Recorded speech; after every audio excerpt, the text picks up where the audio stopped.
12 years back, when I began to understand the word of God, that this is what God's word says, I don't need to feel anything on my hand. I do not need to see God.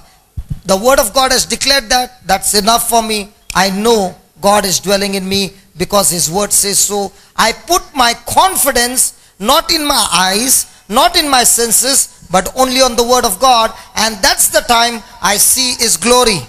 12 வருடங்களுக்கு முன்பிருந்து நான் ஆண்டவர் இயேசுவை என் கண்ணால் பார்க்க வேண்டும், தொட்டு உணர வேண்டும் என்று நான் நினைக்கவில்லை. மாறாக ஆண்டவர் இயேசு கூறிய இந்த இறை வார்த்தையை நான் நம்ப ஆரம்பித்தேன். அன்றிலிருந்து ஆண்டவர் இயேசு என்னோடு இருப்பதை நான் உணர்ந்தேன். அந்த வார்த்தை, அதில் இருக்கின்ற உண்மை என்னோடு இருந்து பல அற்புதங்களையும் அதிசயங்களையும் காணும்படியும் செய்யும்படியும் அந்த வார்த்தை என்னில் செயலாற்றியது. So do you believe that Jesus is in you? நீங்க நம்புறீங்களா ஆண்டவர் இயேசு உங்களுக்குள்ள இருக்கிறாருன்னு நம்புறீங்களா? Or is he outside you? அல்லது உங்களுக்கு வெளியே இருக்கிறாரா? If his word says he is in you, you also say, yes Lord, you are in me. அவருடைய வார்த்தை நான் உனக்குள் இருக்கின்றேன், உன்னோடு இருக்கின்றேன் என்று சொன்னால் நீங்களும் சொல்ல வேண்டும், ஆம் ஆண்டவரே நான் நம்புகின்றேன், நீர் என்னோடு இருக்கின்றீர், எனக்குள் இருக்கின்றீர் என்று சொல்ல வேண்டும். Because what we are going to learn, the whole foundation is depending on this truth. நம்ம இன்னைக்கு படிக்கக்கூடிய பாடமானது எல்லாம் அந்த உண்மை எல்லாம் இந்த அடிப்படை, இதுதான் அடிப்படை. இந்த அடிப்படை உண்மையின் மேல் தான் நாம் இன்னும் கற்றுக்கொள்ள போகின்றோம். So is it clear? இப்போ இது எல்லாத்துக்கும் கிளியரா, நல்லா புரிஞ்சிருக்குதா? எல்லாத்துக்கும் புரிஞ்சிருக்குதா? So can we pray to Jesus to come into our heart? நம்ம இப்ப ஜெபம் பண்ணுவோமா, ஆண்டவர் இயேசுவே எங்கள் இதயத்துக்குள்ள வாரும் அப்படி சொல்லி? ஆமாவா? ஆமா ஆமா. Sure? Praise God. Okay. Now we will study the parable. நம்ம இப்ப படிக்கலாம். Luke chapter 13. Luke chapter 13 verse 6 to 9. If you understand this foundation scripture, you will understand this parable. லூக்கா சுவிசேஷம் 13வது அதிகாரம் 6 முதல் 9 வரை உள்ள இறை வசனங்கள். Jesus also spoke this parable. மேலும் இயேசு இந்த உவமையை கூறினார். A certain man had a fig tree planted in his vineyard, and he came and sought fruit thereon and found none. ஒருவர் தம் திராட்சை தோட்டத்தில் அத்திமரம் ஒன்றை நட்டு வைத்திருந்தார். அவர் வந்து அதில் கனியை தேடிய போது எதையும் காணவில்லை. Then said he to the vine dresser, behold, these 3 years I come seeking fruit on this fig tree, and I find none. Cut it down. Why cumbereth it the ground? எனவே அவர் தோட்டத் தொழிலாளரிடம், பாரும், 3 ஆண்டுகளாக இந்த அத்தி மரத்தில் கனியை தேடி வருகிறேன், எதையும் காணவில்லை. ஆகவே இதை வெட்டிவிடும், இடத்தை ஏன் அடைத்துக் கொண்டிருக்க வேண்டும் என்றார். The dresser of the vine said to the certain man, Lord, let it alone this year also, till I shall dig about it and dunk it. And if it bear fruit, well. And if not, then after that you shall cut it down. தொழிலாளர் மறுமொழியாக, ஐயா, இந்த ஆண்டும் இதை விட்டு வையும், நான் இதை சுற்றிலும் கொத்தி எரு போடுவேன், அடுத்த ஆண்டு கனி கொடுத்தால் சரி, இல்லையானால் இதை வெட்டிவிடலாம் என்று அவரிடம் கூறினார். Praise the Lord. Praise the Lord. Now look at this scripture, what Jesus is giving a parable, that this certain man planted a fig tree in the vineyard. இந்த ஓமையில் ஆண்டவர் கூறுவதை நீங்கள் கவனியுங்கள். ஒருவன் ஒரு தோட்டம் வைத்திருந்தான், அந்த தோட்டத்திலே ஒரு அத்தி மரத்தை நட்டு வைத்திருந்தான். Fig trees are not planted in the vineyard. Fig trees are to be planted in the orchard. இந்த அத்திமரமானது ஒரு நிலத்தில் வளர்க்கப்பட வேண்டியதல்ல, நட்டு வைக்கப்பட வேண்டியதல்ல. மாறாக ஒரு பழத்தோட்டத்தில் பழ மரங்கள் இருக்கக்கூடிய இடத்தில் இது நடப்பட்டிருக்க வேண்டும். Grapes are planted in the vineyard and grapes grow in the vineyard. திராட்சை தோட்டத்தில் திராட்சை கொடிகள் வளர்க்கப்படுகின்றன. அங்கு திராட்சை பழங்கள் காய்த்து கனி கொடுக்கின்றது. Has anybody ever seen a grape tree? A grape vine? திராட்சை தோட்டத்தை பார்த்திருக்கீங்களா? செடியை பார்த்திருக்கீங்களா? Hello, have you ever seen a grape vine? திராட்சை கொடியை பார்த்திருக்கீங்களா? A grapevine is a creeper. When it gets some support, it will climb on it and it needs something to spread about. ஒரு திராட்சை கொடியை பார்த்தீங்கன்னு சொன்னா அது ஒரு கொடி. எனவே அது தனித்து நிற்க முடியாது. அது படர்ந்து செல்வதற்கு அதற்கு ஒரு இடம் வேண்டும், ஒரு கம்பு வேண்டும். அதை தாங்கிக் கொள்வதற்கு, அது சார்ந்து கொள்வதற்கு ஏதாவது ஒரு கம்பு அல்லது ஒரு பந்தல் தேவைப்படும். A grapevine is a creeper. அந்த திராட்சை தோட்டத்தில் இருக்கக்கூடிய திராட்சை செடியானது படருகின்ற ஒரு செடி. சரியா? சரியா? And the fig tree is not a creeper, it grows as a tree. ஆனால் அத்திமரமானது ஒரு கொடி அல்ல, மாறாக அது ஒரு மரம், நிமிர்ந்து வளரக்கூடிய, படர்ந்து வளரக்கூடிய ஒரு மரம். So if this fig tree is planted in the vineyard, how many vines are all creeping on this tree? இப்படி இந்த திராட்சை தோட்டத்திலே கொண்டு போய் இந்த அத்திமரத்தை நட்டு வைத்திருந்தால் எத்தனை திராட்சை கொடிகள் அதன் மீது படர்ந்து சென்றிருக்கும். Now Jesus is talking to the people of Israel. ஆண்டவர் இயேசு இஸ்ரவேல் மக்களிடத்தில் இதை பற்றி பேசிக் கொண்டிருக்கிறார். And is saying that certain man in this parable is God himself. இந்த ஓமையில் இருக்கக்கூடிய ஒரு மனிதர் யார் என்றால் அது ஆண்டவர் அவரே. And he is saying, you people of Israel were God's fig tree that God planted in the vineyard with all the Gentiles and the pagans all around. அவர் சொல்கின்றார், இஸ்ரவேல் மக்களே, நீங்கள் யார் என்றால் ஆண்டவரால் நட்டு வைக்கப்பட்ட மரம். அங்கே உங்களை சுற்றிலும் புறையினத்தார் இருக்கின்றார்கள், வாழ்கின்றார்கள். And he planted you among the Gentiles and the pagans to show the Gentiles and pagans how much God loves you, and the very purpose he planted you there is to bring forth the fruit. அவர் இஸ்ரவேல் மக்களிடம் இவ்வாறு சொல்கின்றார், புறவினத்தாரும் அந்நியரும் ஆண்டவரை அறியாத வேற்று மதத்தினரும் குடியிருக்கின்ற இடத்தில் நான் உன்னை நட்டு வைத்தேன். ஏனென்றால் நான் உன்னை எவ்வளவு அன்பு செய்கின்றேன் என்பதை அவர்கள் புரிந்து கொள்ளவும் நீ கனி கொடுக்கவும் உன்னை நான் இவ்வாறு நட்டு வைத்தேன் என்று கூறுகின்றார். The Israelites, who are God's chosen people, instead of obeying God, they disobeyed God and did not produce the fruit. ஆனால் இஸ்ரவேல் மக்கள் ஆண்டவரால் தேர்ந்தெடுக்கப்பட்ட அந்த இனம் என்ன செய்தார்கள் என்றால் ஆண்டவருடைய வார்த்தைக்கு கீழ்ப்படியாத வணங்கா கழுத்துள்ள மக்களாக அவர்கள் இருந்தார்கள். எனவே அவர்கள் கனி கொடுக்கவில்லை.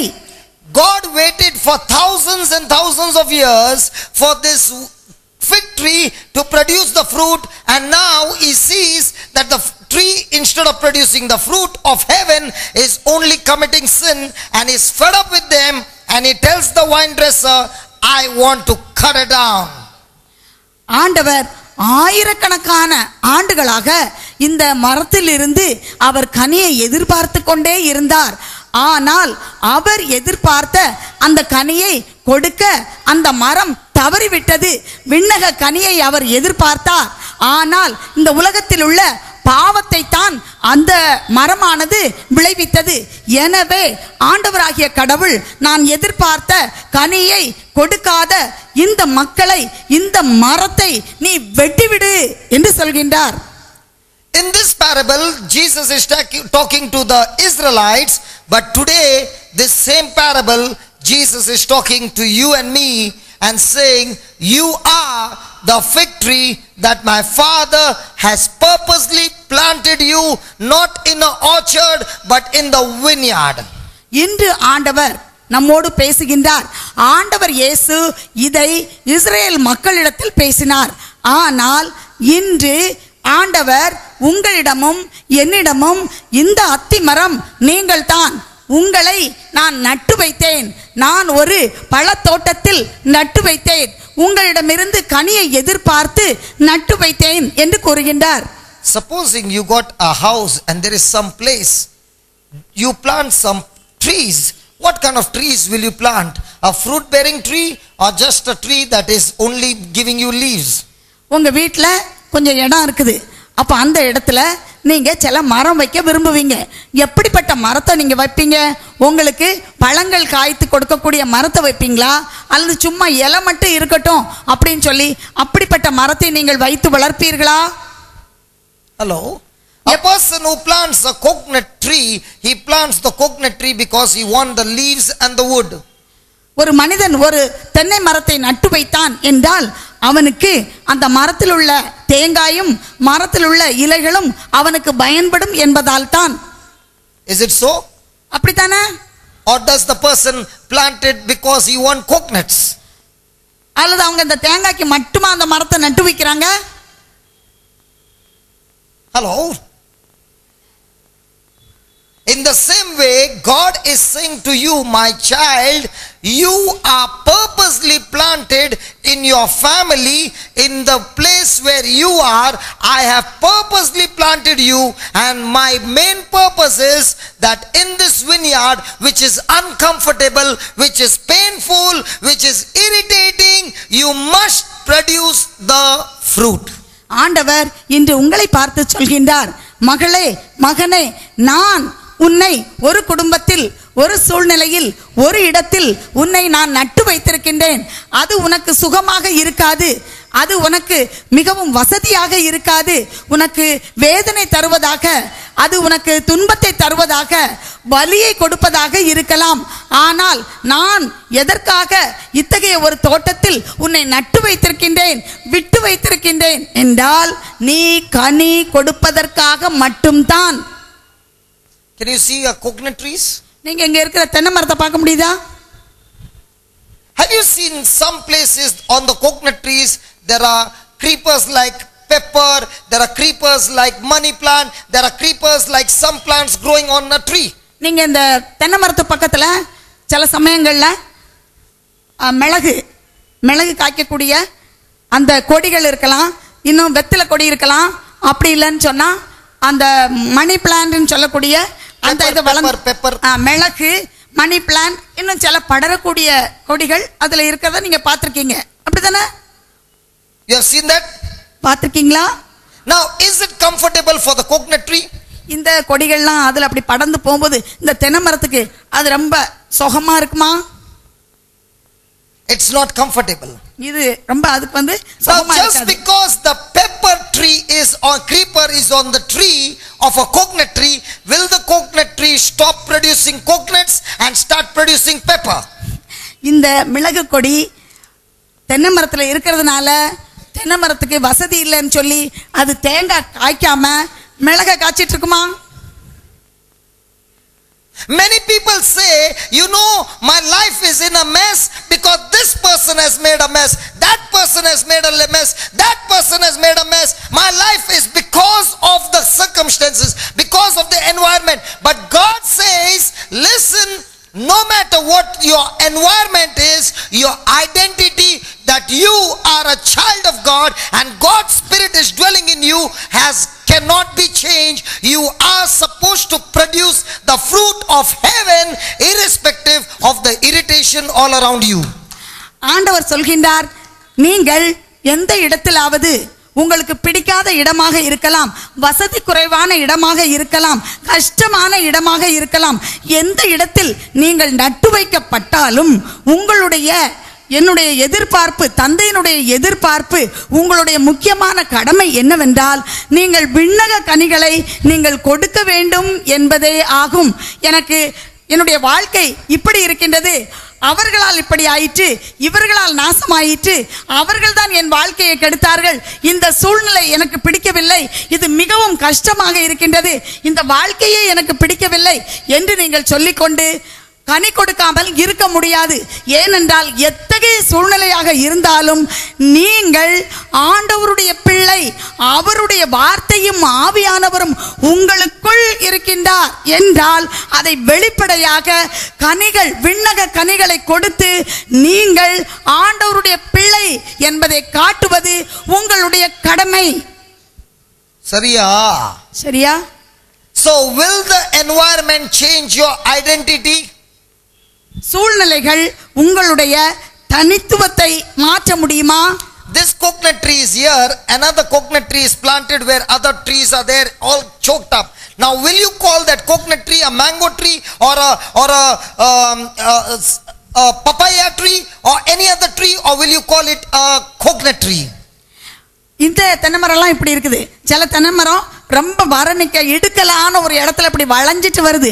அப்போ அந்த நேரத்தில் நீங்கள் அந்த மரத்தை பார்த்து இது ஒரு பப்பாளி மரம், இது ஒரு கொய்யா மரம், இது வேற ஒரு மரம் அப்படின்னு சொல்லிட்டு தேங்காய் பறிக்காம காய்க்காம அந்த மரத்தை நீங்கள் வச்சிருப்பீங்களா? You know the tree by the fruit. ஒரு மரத்தை அதன் கனியால் நீங்கள் அறிந்து கொள்ளலாம். The power to produce coconuts in the coconut tree has already been put by God into that coconut seed, by which it came into a tree, and from the tree came the fruit. இந்த தென்னை மரம் தேங்காய் காய்க்கக்கூடிய அந்த சக்தியை ஆண்டவர் அந்த தென்னை மரத்தில் உள்ள தேங்காய்க்குள் அதை வைத்திருக்கின்றார். எனவே ஒரு தேங்காய் நடப்பட்டு அது ஒரு தென்னை மரமாக வளரும் போது அந்த தென்னை மரம் காய்த்து கனி கொடுக்க வேண்டியது தான் அதன் கடமை. When the certain man came to the vineyard and he saw the tree, what did he call the tree? Did he call the tree tree or did he call the tree fig tree? ஒரு மனிதர் இந்த தோட்டத்துக்கு வந்து அத்திமரம் நட்டிருப்பதை கண்டு அந்த மரத்தில் கனிகள் இல்லாத போது அந்த மரத்தை பார்த்து அத்திமரம் என்று சொல்கின்றானா அல்லது மரம் என்று சொல்கின்றானா? Come on. The certain man called the tree without fruit still a fig tree. In the same way, that same certain man who is God himself is looking at you and saying, you are a fruit bearing tree. Even though you do not have the fruit right now, he is still calling you by that name, because the power to produce the fruit he has already put into you. அவ்வாறு கனி கொடுக்காவிட்டாலும் அந்த மரம் அத்தி மரம்தான். அதுபோல்தான் ஆண்டவர் இயேசு கூறுகின்றார், எந்த சூழ்நிலையில் இருந்தாலும் எப்படி இருந்தாலும் கனி கொடுக்கக்கூடிய அந்த வல்லமை உங்களுக்குள் இருக்கின்றது. எனவே சூழ்நிலைகளை காட்டி கனி கொடுக்காமல் இருக்க முடியாது.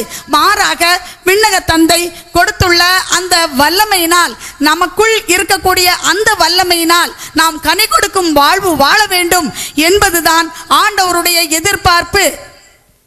Praise the Lord. Praise the Lord. Hallelujah. Hallelujah. What do you call yourself? நீங்கள் உங்களை எப்படி அழைப்பீர்கள்? What name are you calling yourself? உங்களை எந்த பெயரை கொண்டு நீங்கள் அழைப்பீர்கள்? Some people call themselves, I am a diabetic, I am an arthritic, I am a psychomatic, I am a blood pressuritic, and so many tick. ஒவ்வொருவரும் தன்னை இவ்வாறு அழைத்துக் கொள்வார்கள். நான் ஒரு I am a slip disc, I am a spondylosis, I am a thyroid, அவர்கள் இவ்வாறு சொல்வார்கள். I am a heart disease. நான் ஒரு சக்கரை So வியாதி, many names. நான் ஒரு முதுகு வியாதி, நான் ஒரு கழுத்து வியாதி உள்ளவ, எனக்கு பிரஷர் உண்டு, எனக்கு my name is. என்னுடைய பேரு சக்கரை வியாதி. Who are you? Diabetic, sugar நான் ஒரு factory. டயபெட்டிக், ஒரு சர்க்கரை உற்பத்தி செய்யக்கூடிய தொழிலாளி. I want to tell you, I used to call myself diabetic, but praise God, when I got this word, I stopped calling myself diabetic. I began to call myself, I am a child of the Most High God. நான் என்னை ஒரு சர்க்கரை வியாதி என்று சொல்லிக் கொண்டிருந்தேன். ஆனால் இந்த இறைவார்த்தையை தெரிந்த பின் நான் சொல்வது, நான் ஒரு வல்லமை மிக்க ஆண்டவருடைய பிள்ளை என்றுதான். So some people call what? Arthritic. Tell those names. கொஞ்சம் பேர் சொல்லுவாங்க, நான் ஒரு ஆர்த்தரைட்டிஸ், எனக்கு தோள்பட்டையில் வலி இருக்குது, நான் ஒரு ப்ரெஷர் பேஷண்ட், நான் ஒரு கேன்சர் பேஷண்ட், நான் ஒரு முட்டு வலி உள்ளவா, இன்னும் வயிற்று வலி, நான் ஒரு அல்சர்.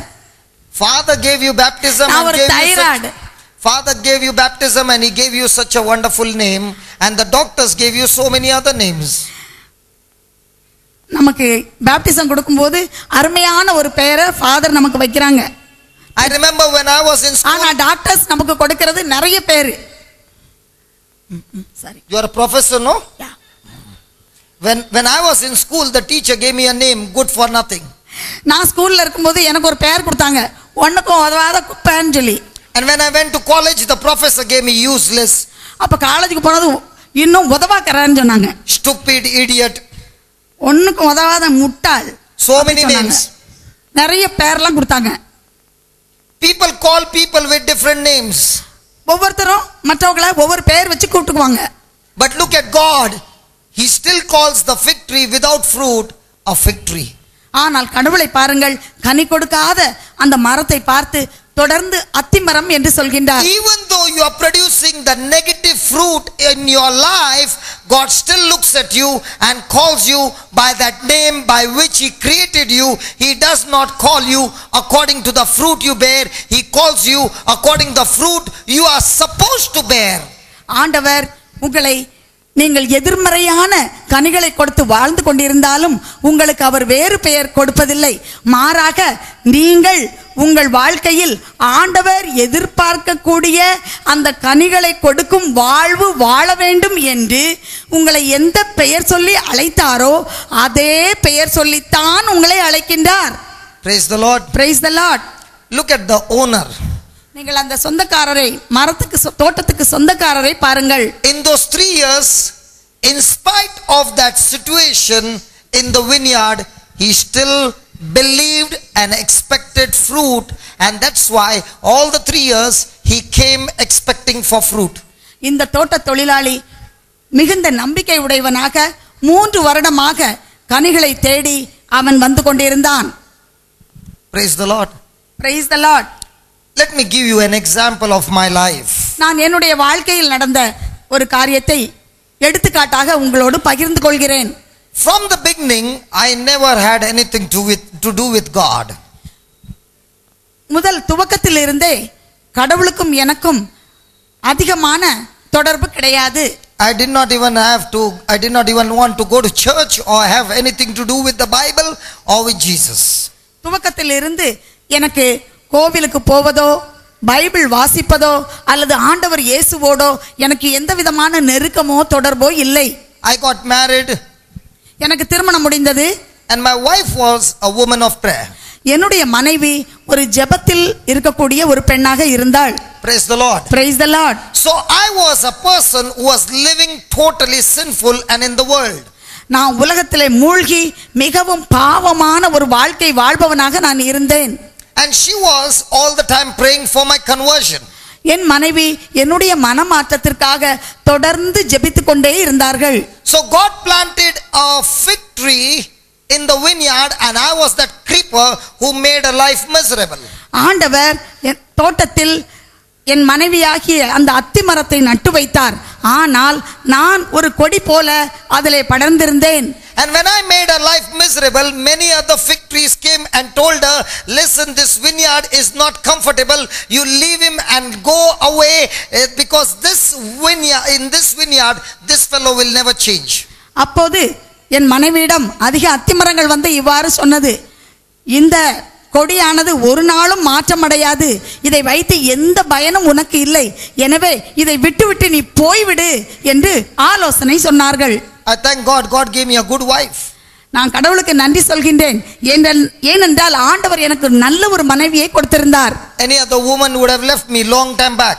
அல்லது வேறு ஒரு பெண்ணாக இருந்தால் எப்போதோ என்னை விட்டு போயிருப்பார்கள். She continued to stay there and produce the fruit of love. ஆனால் என் மனைவி தொடர்ந்து என்னோடு இருந்து அன்பு என்ற அந்த கனியை கொடுத்து கொண்டிருந்தார்கள். And especially when I lost everything, she stuck by me.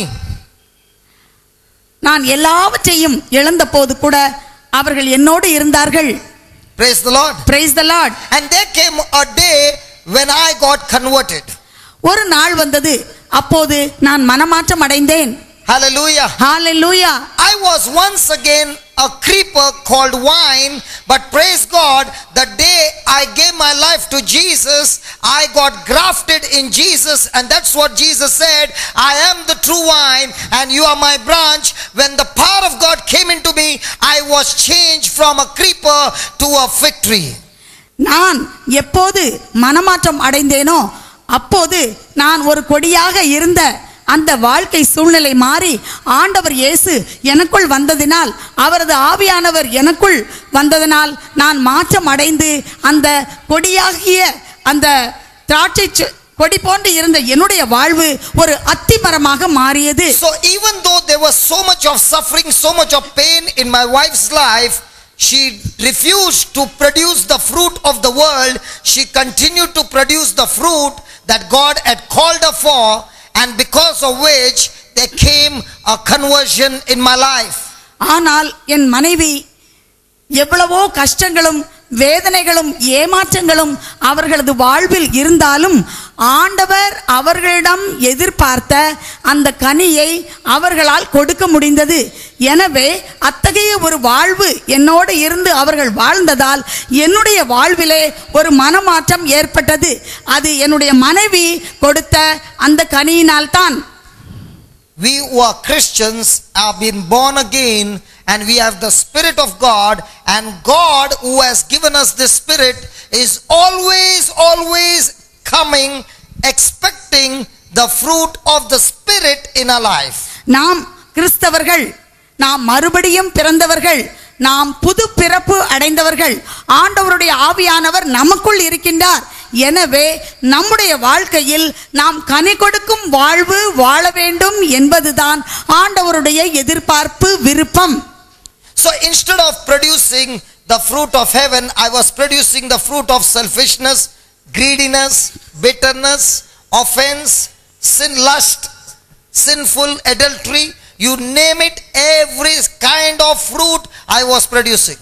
ஆனால் அந்த விண்ணக கனியை கொடுப்பதற்கு பதிலாக இந்த உலகத்தின் கனிகளாகிய பல வகையான எதிர்மறையான கனிகளான கோபம், வெறுப்பு, விபச்சாரம், இன்னும் பேராசை, பொய் போன்ற பல வகையான வெறுப்பு, இத்தகைய உலகத்தை சார்ந்த கனிகளை கொடுப்பவனாக நான் இருந்தேன்.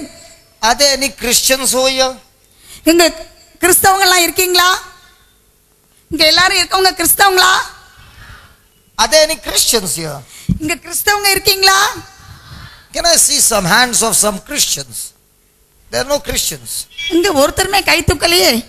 யாருமே கிறிஸ்தவங்க இல்லையா? The Father in heaven is coming to check what kind of fruits do we produce. ஆண்டவராகிய கடவுள் நாம் எத்தகைய கனிகளை கொடுக்கின்றோம் என்று பார்ப்பதற்கு அவர் வருகின்றார். Many people who have been planted in the vineyard, who call themselves Christians, want to run away from the vineyard. தோட்டத்தில் நட்டு வைக்கப்பட்ட, பழம் தரக்கூடிய தோட்டத்தில் நட்டு வைக்கப்பட்ட நாம் கனி கொடுக்க முடியாது என்று அதை விட்டு ஓட பார்க்கின்றோம். When a small problem comes, they are the first one to cry and tell God, get me out of this situation. வாழ்க்கையில் ஏதோ ஒரு சின்ன பிரச்சனை வரும்போது, சின்ன கஷ்டம் வரும்போது உடனே ஆண்டவரை நோக்கி நாம் கூக்குரல் இடுகின்றோம், என்னை இங்கிருந்து எடுத்து விடும், மாற்றி விடும் என்று. A Christian who goes through unjust suffering and any kind of rejection and pain does not call to God to get him out, but prays to God, Lord, teach me to endure it so that I can come out victorious. ஒரு கிறிஸ்தவனாக வாழ்கின்ற ஒருவர் கஷ்டங்களும் துன்பங்களும் வேதனைகளும் வரும்போது ஆண்டவரை பார்த்து என்னை இங்கு இருந்து எடுத்துவிடும் என்று ஜெபிப்பதற்கு பதிலாக, ஆண்டவரே, நான் இதில் தொடர்ந்து இந்த போராட்டங்களை, இந்த கஷ்டங்களை நான் சந்திப்பதற்கு, மேற்கொண்டு வாழ்வதற்கு எனக்கு சக்தி தாரும். நான் இங்கிருந்து கொண்டே உமது விருப்பத்தின்படி நான் கனி கொடுப்பவளாக வாழ வேண்டும், கனி கொடுக்கும் பிள்ளையாக இருக்க வேண்டும் என்று ஜெபிக்க வேண்டும். Where do you think God sent his son Jesus? நீங்கள் என்ன நினைக்கின்றீர்கள்? ஆண்டவர் தன்னுடைய ஒரே மகனை ஏன் இந்த உலகத்திற்கு அனுப்பினார்? Did he give Jesus his son a birth in the palace or in a manger? அவருடைய மகனுக்கு ஒரு பெரிய அரண்மனையில் பிறப்பதற்கு அவர் தயார் செய்து வைத்திருந்தாரா, அல்லது ஒரு மாட்டுக் கொட்டிலில் பிறப்பதற்கு அவர் விருப்பமுள்ளவராக இருந்தாரா? Where do you think he gave his son a place to be born in a family where people accepted him or people rejected him? அவர் எத்தகைய ஒரு சூழ்நிலையில் குடும்பத்தில் அவர் பிறந்தார்? ஏற்றுக்கொள்ளக்கூடிய நிலையிலா அல்லது ஏற்றுக்கொள்ளக்கூடாத ஒரு நிலையிலா? Praise the Lord. Praise the Lord. Jesus' birth, Isaiah 53 verse 2 says, "For he shall grow up before him as a tender plant and as a root out of a dry ground." Out of a dry ground.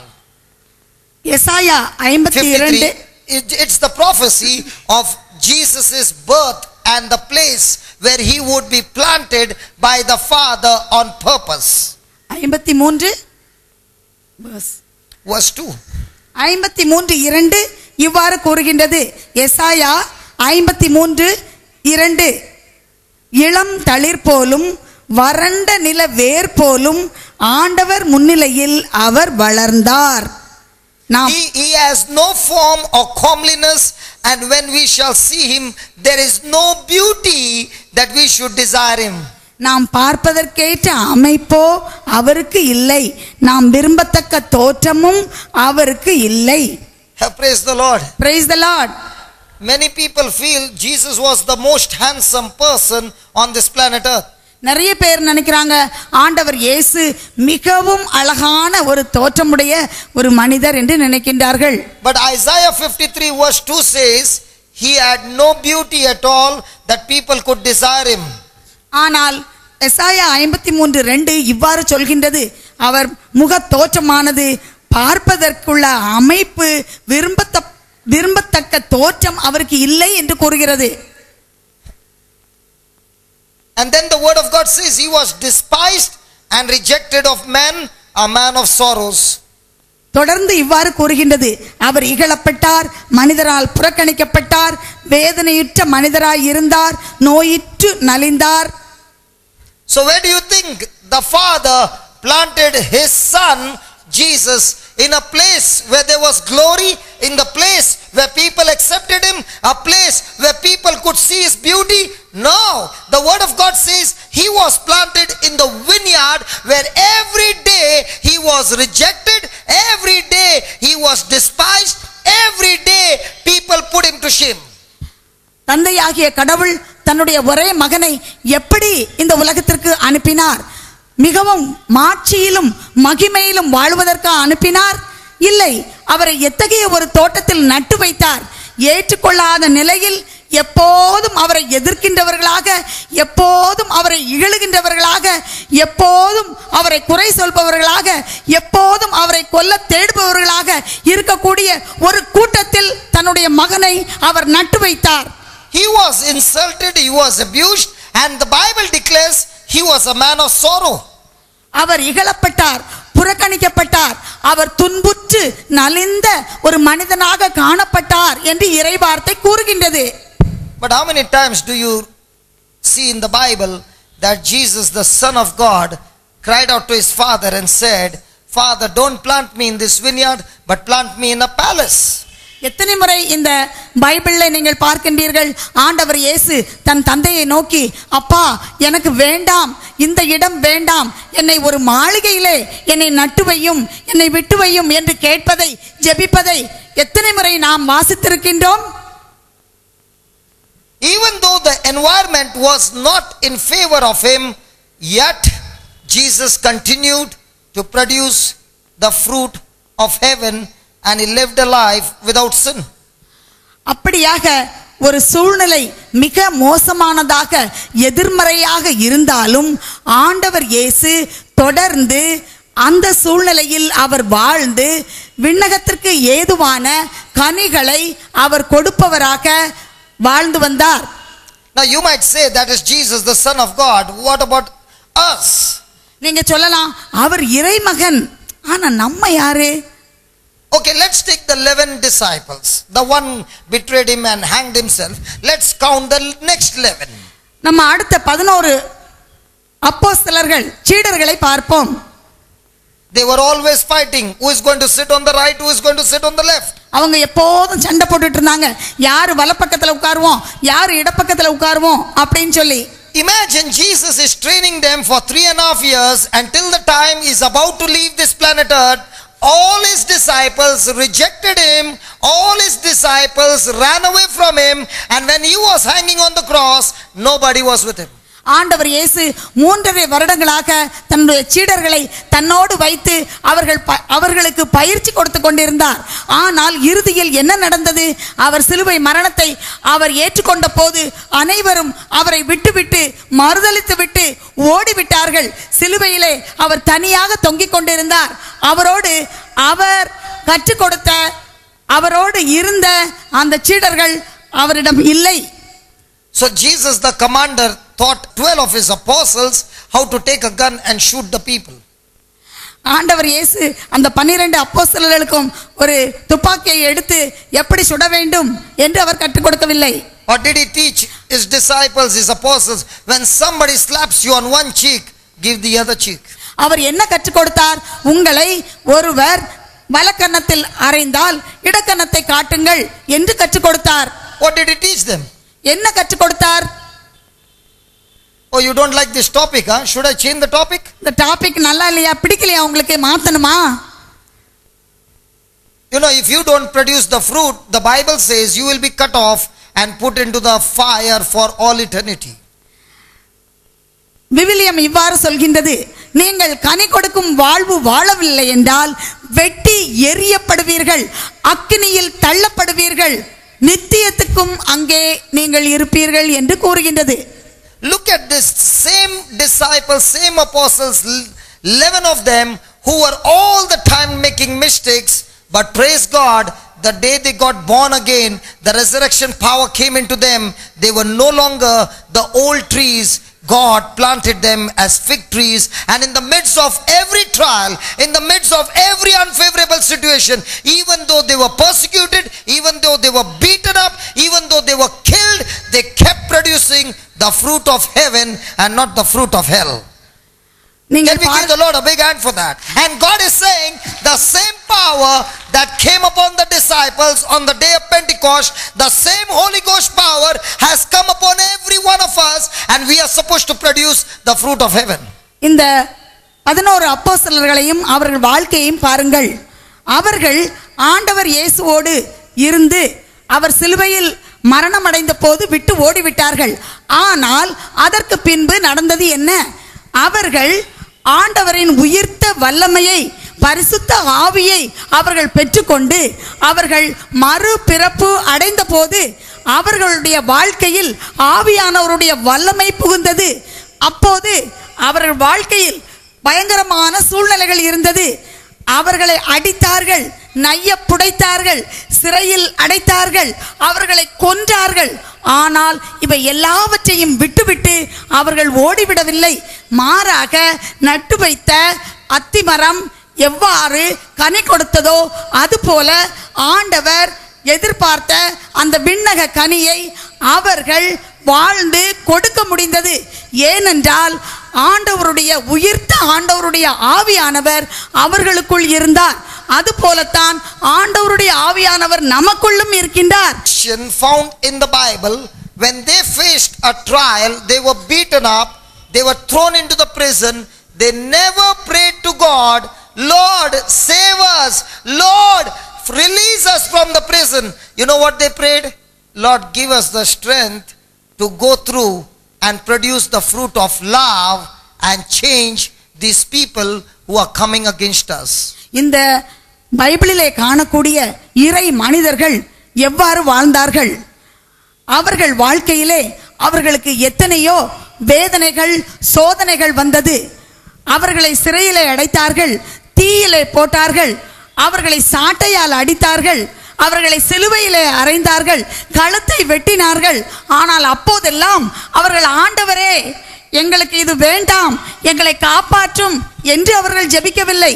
மாறாக ஆண்டவரே, இந்த வேதனைகளையும் இந்த துன்பங்களையும் தொடர்ந்து நாங்கள் சகித்து போராட எங்களுக்கு சக்தி தாரும் என்று அதை துணிச்சலுடன் அவர்கள் எதிர்த்து நின்று போராடி விண்ணக கனிகளை கொடுத்தார்கள்.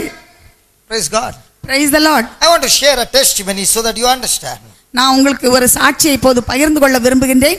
அப்போ நீங்க புரிந்து கொள்வீர்கள். When I was about 2 years old, நான் 2 வயசா இருக்கும்போது in the Lord, and I had gone born again, ஆண்டவருக்குள் நான் வந்து புது பிறப்பு அடைந்த பின் 2 வயதாக இருக்கும்போது, in those days I used to run around if I get any chance to pray over somebody. அப்போ எனக்கு யார் தலைமையிலையாவது கை வைத்து ஜெபிக்கணும்னு சொன்னா எனக்கு ரொம்ப ஆர்வம், தேடி ஓடுவேன். So I came to know that an African lady had come from Africa and she had come to stay in somebody's house and she was suffering from cancer. அப்போ ஆப்பிரிக்கால இருந்து ஒரு அம்மா வந்திருந்தாங்க. அந்த அம்மா ஒருத்தங்க வீட்டில் தங்கி இருக்கிறதுக்கு வந்திருந்தாங்க. அவங்களுக்கு கேன்சர் வியாதி இருந்தது அப்படின்னு சொல்லிட்டு நான் கேள்விப்பட்டேன். So when I came to know, I took my another uncle with me and I said, let's go and pray for her and let's destroy that cancer. அப்போ ஒரு அங்கிளை நான் கூட்டிட்டு நம்ம வந்து அந்த ஆப்பிரிக்கன் லேடியை போய் பார்ப்போம், நம்ம அவங்களுக்காக ஜெபிப்போம், அவங்களுக்கு இருக்கக்கூடிய அந்த கேன்சர் வியாதியை நம்ம ஜெபத்தினால அழித்து அதை நம்ம துரத்தி விடுவோம் அப்படின்னு சொன்னேன். So I went to her house. நான் அவங்க வீட்டுக்கு போனேன். And I met her. அவங்கள சந்தித்தேன். And I was very excited. அவங்கள பார்த்ததும் எனக்கு ரொம்ப So I said, பரவசமா இருந்தது. Can I pray with you? அவங்கள பார்த்தது நான் சொன்னேன், நான் உங்க கூட சேர்ந்து ஜெபிக்கட்டுமா? She was an elderly lady. அவங்க ஒரு என்ன காட்டிலும் முதிர்ந்த வயது உள்ளவங்க. She smiled at me. அவங்க என்ன பார்த்து சிரிச்சாங்க. And she said, young man, I love the way you have that faith. அவங்க சொன்னாங்க, இளைஞனே, உங்ககிட்ட இருக்க அந்த விசுவாசத்தை பார்த்து எனக்கு ரொம்ப மகிழ்ச்சியா இருக்குன்னு சொன்னாங்க. I will allow you to pray if you answer my question. அவங்க சொன்னாங்க, நான் ஒரு கேள்வி உன்கிட்ட கேட்க போறேன், அந்த கேள்விக்கு நீ பதில் சொன்னா நீ ஜெபம் பண்றதுக்கு நான் சம்மதிக்கிறேன்னு சொன்னாங்க. You heard that I got cancer. உனக்கு தெரியும் எனக்கு கேன்சர் வியாதி இருக்குன்னு சொல்லி. I said, yes. நான் சொன்னேன், ஆமா. What you got? அவங்க கேட்டாங்க, உனக்கு என்ன வியாதி இருக்குன்னு. I said, I got no disease. நான் சொன்னேன், எனக்கு ஒரு வியாதியும் இல்லை. So you are healthy? அப்போ நீ ரொம்ப ஆரோக்கியமா இருக்கியா? Yes, I am healthy. ஆமா, நான் ஆரோக்கியமா இருக்கேன். I got cancer? எனக்கு கேன்சர் இருக்குது. I said, yes, you got cancer. ஆமா, உங்களுக்கு கேன்சர் இருக்குது. Now, I got cancer. Both the breast have been taken off. Now I got cancer in my stomach. ஆமா, எனக்கு கேன்சர் இருக்குது. என்னுடைய 2 மார்பகங்களையும் வெட்டி எடுத்துட்டாங்க. இப்போ எனக்கு வயித்துக்குள்ள கேன்சர் வந்திருக்கு. So I know that I'm going to die in the next 4 months. எனக்கு தெரியும் இன்னும் 4 மாதம் தான் நான் இங்க இருப்பேன், அதுக்கப்புறம் நான் செத்து போவேன். You said you are healthy. நீ சொன்ன நீ ரொம்ப ஆரோக்கியமா இருக்கேன்னு சொல்லி. I said, yes. நான் சொன்னேன், ஆமா. She said, I know I'm going to die in 4 months. Do you know you are going to live tomorrow? அவங்க கேட்டாங்க, பாரு 4 மாசத்துல தான் நான் 4 மாசம் தான் இருப்பேன், அப்புறம் கண்டிப்பா நான் செத்து போவேன். ஆனா உனக்கு தெரியுமா நாளைக்கு நீ உயிரோட இருப்பேன்னு அப்படி கேட்டாங்க. Can you give me a guarantee that you are going to live tomorrow? அவங்க சொன்னாங்க, நாளைக்கு நிச்சயமா நான் இருப்பேன் அப்படின்னு நீ எனக்கு ஒரு உத்தரவாதம் தர முடியுமா அப்படி கேட்டாங்க. Right now there can be an earthquake and you and I can die together. இப்ப திடீர்னு ஒரு பூமி எதிர்ச்சி வந்ததுன்னு சொன்னா நம்ம எல்லாரும் சேர்ந்து ஒண்ணா செத்து போகலாம். Now you can go out and a truck can knock you off. நீங்க வெளியே போகலாம், ஒரு லாரி வந்து உங்களை இடிச்சு நீங்க விழுந்து செத்து போகலாம். So many things can happen. நிறைய காரியங்கள் நடக்கலாம். I looked at her. நான் அவங்கள பார்த்தேன். She said, அவங்க சொன்னாங்க, do you know why I come to India? நான் எதுக்கு இந்தியாவுக்கு வந்திருக்கேன்னு சொல்லி உனக்கு தெரியுமான்னு கேட்டாங்க. I did not come to India to get healed. நான் இந்தியாவுக்கு வந்தது எனக்கு சுகம் பெறணும் அப்படின்னு நான் வரல. I came to India to tell the people of India, I got cancer. The sickness is all over my body, but I refuse to sleep on the bed. Every breath that I breathe, I'm going to reach out and preach the gospel of Christ till I give up my life on this planet earth and go to my master. அவங்க சொன்னாங்க, நான் எதுக்கு இங்கே வந்திருக்கேன்னு சொன்னா, நான் இருக்குது 4 மாதம், ஆனால் நான் நல்ல மெத்தையில் படுத்து தூங்குறதுக்கு வரல. ஒவ்வொரு நாளும் நான் மற்றவரிடம் எனக்கு இந்த கேன்சர் வியாதி இருக்கின்றது, நான் இருப்பது 4 மாதம்தான், எனக்கு இந்த கேன்சர் வியாதி என் உடல் முழுவதும் இருக்கின்றது, ஆனால் நான் என் ஆண்டவரை பற்றி நான் எவ்வளவு தூரம் மற்றவர்களுக்கு சொல்ல முடியுமோ அவரது அன்பை சொல்லி நான் இறுதியாக விண்ணக வீட்டிலே சென்று ஆண்டவர் தருகின்ற பரிசை பெற்றுக்கொள்வதற்காகத்தான் நான் இங்கு வந்திருக்கின்றேன் என்று சொன்னார்கள். Because in God's kingdom, when you are a fig tree, you have no fear of death. You are only looking at every breath that I breathe, Lord, I live for you. ஆண்டவருடைய திராட்சை தோட்டத்தில் நட்டு வைத்த அத்திமரமாக நாம் இருந்தால் நாம் ஒவ்வொரு நிமிடமும் ஆண்டவரே நான் உமக்காக, ஒவ்வொரு மூச்சும் ஆண்டவரே நான் உமக்காக வாழ்வேன் என்று கனி கொடுக்கக்கூடிய அந்த மனநிலை தான் இருக்கும். I asked her, don't you have fear of death? அப்போது நான் அந்த சகோதரியை பார்த்து கேட்டேன், உங்களுக்கு சாவை பற்றி பயம் இல்லையா என்று. She said, why should I fear? அவங்க சொன்னாங்க, நான் எதுக்கு பயப்படணும்? I said, when you die? நீங்க இறந்து போயிட்டா? She said, when I die, I only leave my clothes behind. The next moment I am with my master Jesus Christ of Nazareth in heaven. நான் இறந்து போனதும் என்னுடைய துணிமணிகள் தான் இங்க கிடக்கும், நான் விண்ணகத்துல நஸ்ரேன் ஆகிய ஆண்டவர் இயேசு கிறிஸ்துவின் கரங்களில் நான் இருப்பேன் என்று சொன்னார்கள். I said, what clothes are you going to leave behind? நான் கேட்டேன், என்ன க்ளோத்ஸ், என்ன துணிகளை நீங்க விட்டுட்டு போவீங்க? She said, the body which we decorate so much and spend so much of time and money, which is of dust, I will leave it back to become dust, but my spirit and my soul that belongs to God, it will go back to God, and the devil cannot do anything to stop me from going to heaven. Neither cancer, neither death, nothing at all. But every breath that I breathe, I will breathe for my Jesus and preach the gospel till the breath leaves this body. அப்போ அவர்கள் சொன்னார்கள், இந்த உடலை நாம் வாழும்போது இதற்கு எவ்வளவு நாம் கவனம் செலுத்துகின்றோம், இதற்கான உடை, நகை, இன்னும் எத்தனையோ காரியங்கள் நாம் செலவழிக்கின்றோம். ஆனால் நாம் இறந்து போகும்போது இது இங்கேயே ஒரு துணி போல நாம் விட்டு செல்கின்றோம். எனவே எனக்கு அதை பற்றி கவலை இல்லை, அதைத்தான் நான் விட்டு செல்கின்றேன். ஆனால் என்னுடைய உயிர், என்னுடைய ஆவி, ஆன்மா, இதை நான் எடுத்து செல்கின்றேன். அது என் ஆண்டவரிடத்தில் செல்கின்றது. அதை தடுக்க எந்த சாத்தானாலும் முடியாது. எனவே நான் இங்கிருக்கின்ற நாட்களில் ஒவ்வொரு மூச்சும் என் ஆண்டவருக்காக நான் விடுகின்றேன். ஒவ்வொரு மூச்சிலும் என் ஆண்டவருடைய வார்த்தையை இந்த உலகத்தில் உள்ளவர்களுக்கு நான் எடுத்து சொல்ல வேண்டும். இறுதியில் நான் என் ஆண்டவரிடத்தில் நான் செல்வேன் என்று கூறினார்கள். The elderly ladies are clapping hands and the young are saying, இங்க இருக்கிற வயசானவங்க 2 பேர் கை தட்டுறாங்க, மற்றவங்களாம் அப்படியா அப்படி சொல்லி பார்க்கறாங்க. She said, I remember these words. She said, I got 2 choices. அவங்க சொன்னாங்க, எனக்கு 2 வாய்ப்புகள் இருக்கு. I can sleep on the bed and keep on pondering for death to come, thinking on cancer, or I can go out and preach to people and say, look at me, my trouble is greater than yours, but I still got joy in the midst of this problem, because this joy the devil cannot take it, this peace the devil